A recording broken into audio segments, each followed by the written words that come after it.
سامعین، رسول اللہ صلی اللہ علیہ وسلم رمضان کے آخری عشرہ میں عبادت وغیرہ میں وہ مجاہدہ کرتے اور وہ مشقت اٹھاتے جو دوسرے دنوں کی بنسبت زیادہ ہوتی تھی۔ سامعین، اس حدیث پاک سے معلوم ہوتا ہے کہ سرکار دو عالم صلی اللہ علیہ وسلم ویسے تو پورا سال ہی عبادت میں گزارتے تھے، مگر رمضان کے آخری عشرہ میں اس مشقت اور جدوجہد میں اضافہ ہو جاتا تھا۔ اس کی بنیادی وجہ یہی ہے کہ رمضان کا آخری عشرہ ویسے بھی انوارات و برکات کا خزینہ ہوتا ہے، مگر لیلۃ القدر کی وجہ سے اس کی فضیلتوں کو اور بھی چار چاند لگ جاتے ہیں۔ اس لیے حضور اکرم صلی اللہ علیہ وسلم کی عبادات کا رنگ اور زیادہ ہو جاتا تھا۔ سامعین، جب رمضان کا عشرہ اخیرہ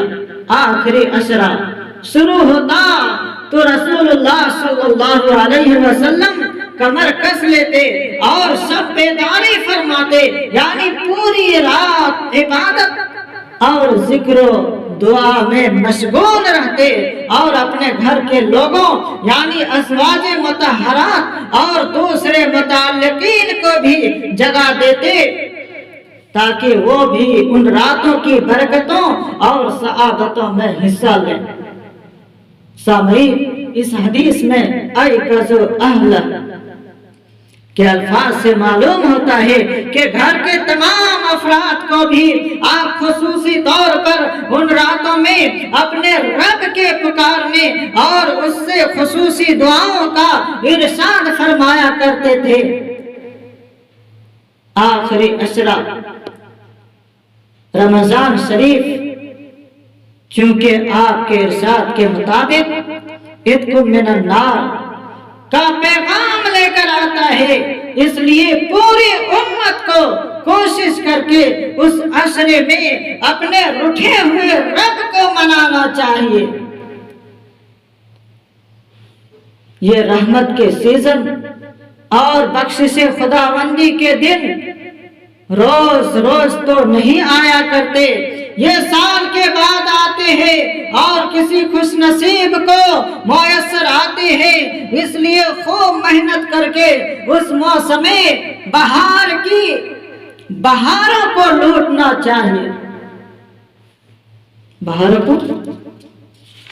لوٹنا چاہیے۔ سامعین، بلا شبہ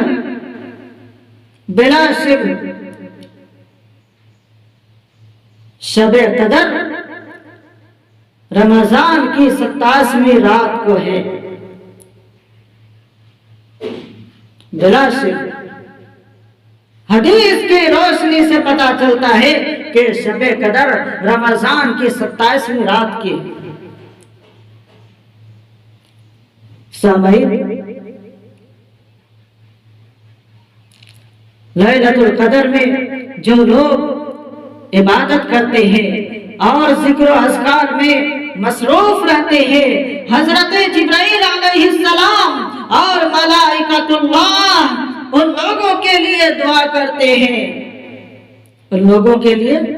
دعا کرتے ہیں۔ رسول اللہ صلی اللہ علیہ وسلم نے فرمایا، جب شب قدر ہوتی ہے تو جبریل علیہ السلام فرشتوں کے جھرمٹ میں نازل ہوتے ہیں، تشریف لاتے ہیں اور ہر اس بندے کے لیے دعائے رحمت کرتے ہیں جو کھڑا یا بیٹھا اللہ کے ذکر و عبادت میں مشغول ہوتا ہے۔ جی ہاں سامعین، سیدہ عائشہ صدیقہ رضی اللہ تعالی عنہا ارشاد فرماتی ہیں، میں نے رسول اللہ صلی اللہ علیہ وسلم سے عرض کیا کہ مجھے بتائیے کہ اگر مجھے معلوم ہو جائے کہ کون سی رات شب قدر ہے تو میں اس رات اللہ سے کیا عرض کروں، کیا مانگوں اور کیا دعا مانگوں؟ آپ نے فرمایا یہ عرض کرو اللہم انکا عفو کریم تحب العفو فاعف عنی، اے میرے اللہ تو بہت معاف فرمانے والا اور بڑا کرم فرما ہے اور مجھے معاف کر دینا تجھے پسند ہے، بس تو میری خطائیں معاف فرما دے۔ اس لیے آپ حضرات کو چاہیے کہ رمضان کے آخری عشرہ میں بالعموم اور تاغراتوں میں بالخصوص اس دعا کو زیادہ سے زیادہ کیا کرو۔ اللہ پاک سے دعا ہم سب کو عمل کی توفیق عطا فرمائے۔